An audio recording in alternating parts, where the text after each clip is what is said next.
Assalamualaikum warahmatullahi wabarakatuh.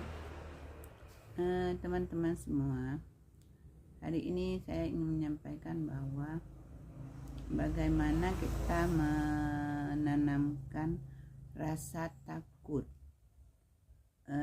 Takut di sini bukan takutnya kepada manusia, takut kepada jin, setan, tapi takutnya kepada Allah. Bagaimana kita menanamkan rasa cinta Allah, rasa agar anak ini dia memiliki rasa takut kalau dia tidak tunaikan. Misalnya saja ketika kalau anak PAUD dia berdoa sebelum makan, dia tidak mau makan kalau belum berdoa. Mengapa? Dia takut nanti Allah lihat dia belum berdoa, dia sudah makan. Nah, itu yang kita tanamkan kepada anak. Bagaimana dia takut ketika dia akan memukul teman, nanti Allah lihat. Jadi guru dalam menyampaikan ini, jadi guru harus benar-benar menyampaikan sesuatu yang dia harus lebih memiliki wawasan. Jadi tidak sembarangan menyampaikan. Karena di sini dikatakan sesungguhnya rasa takut orang-orang yang dekat kepada Allah jauh lebih kuat. Tiada lain karena mereka dituntut untuk melakukan hal-hal yang tidak dapat dilakukan oleh selain mereka. Jadi orang yang merasa takut kepada Allah, dia tidak melakukan hal yang dilarang Allah. Misalnya saja dia tidak memukul teman, dia tidak mengolok-ngolok teman, tidak mengejek teman. Nah, ini untuk anak. Dan kita tanamkan dari kecil. Mengapa? Kalau dia sudah dewasa, orang yang merasa takut kepada Allah, dia tidak meninggalkan sholat, dia selalu mengaji, dia selalu berbuat baik dan berkata yang benar, jujur, dan tidak pernah berbohong karena takut kepada Allah, dan tidak pernah berani mengambilkan yang bukan miliknya seperti korupsi. Kita bisa melihat sekarang ini banyak orang-orang yang tidak takut kepada Allah. Mengapa? Mengapa banyak orang miskin kalau tidak dikorupsi? Negara kita kan negara kaya, tapi negara kita negara termiskin. Kenapa? Karena yang mengelola di atas pemerintah itu tidak jujur. Makanya sekarang tugas guru TK menanamkan sikap jujur, sikap taat kepada Allah, sikap yang memang perlu ditakuti hanya Allah semata. Dia tidak melakukan yang dilarang Allah dan tidak melakukan yang tidak Allah senangi. Jadi apa perintah Allah dia.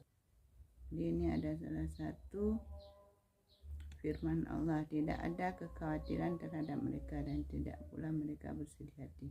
Ini surat Yunus yang ayat 10. Jadi barang siapa yang merasa takut pada hari ini di kehidupan dunia, niscaya merasa aman pada hari esok, di hari kiamat, di yaumil akhir, nanti ketika kita sudah meninggal. Jadi barang siapa yang merasa aman pada hari ini, niscaya akan merasa takut pada hari esok. Jadi kalau misalnya di dunia ini merasa sewenang-wenang, aku punya kewenangan, aku berani bertindak, berani menzalimi orang lain, berani mengambil bukan miliknya, berani mengantas nama. Ini kan tidak nampak ya. Kalau kwitansinya tidak benar, boleh diambil, karena itu kan tidak, orang lain tidak tahu, tapi Allah tahu. kalaulah kita merasa Allah melihat apa yang kita kerjakan, kita takut. Kalau kita takut, kita tidak semena-mena. Kalau kita tidak semena-mena, kita akan selamat. Selamat di dunia dan selamat di akhirat.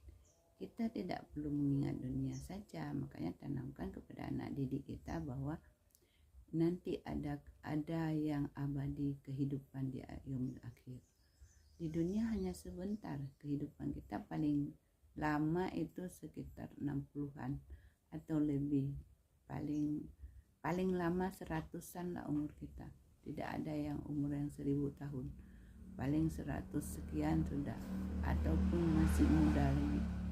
Nah, kita harus tahu itu dan harus kita ingatkan kepada murid-murid kita supaya mereka tidak berbuat salah. Kalau memang yang dididik itu benar-benar akan membuahkan hasil, guru itu banyak jalan masuk surga.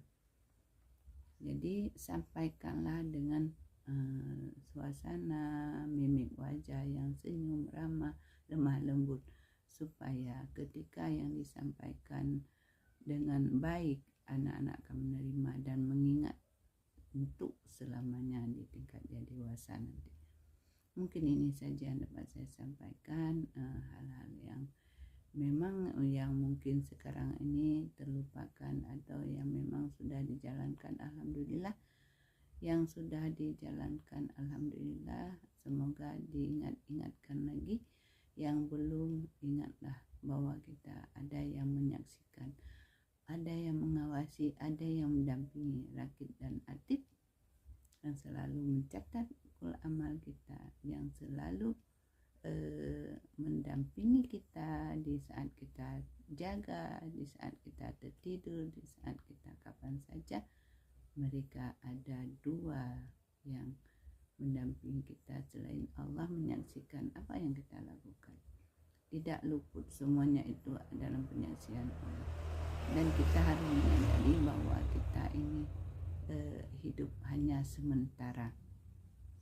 Jangan terlalu naif, jangan terlalu kasar, sombong, dan merasa berkuasa. Dapat saya sampaikan lebih dan kurang, saya mohon maaf.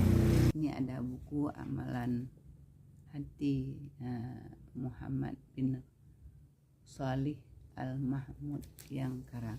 Jadi berdasarkan dari buku itu yang saya baca, ini yang saya sampaikan bahwa inilah yang akan kita lakukan kepada anak-anak didik kita, dan kita terapkan kepada diri kita sendiri untuk bekal kita pulang nanti. Kita sini hanya sementara, ibarat kita merantau, kita akan kembali ke sana dan abadi di sana selamanya. Saya akhiri, assalamualaikum warahmatullahi wabarakatuh.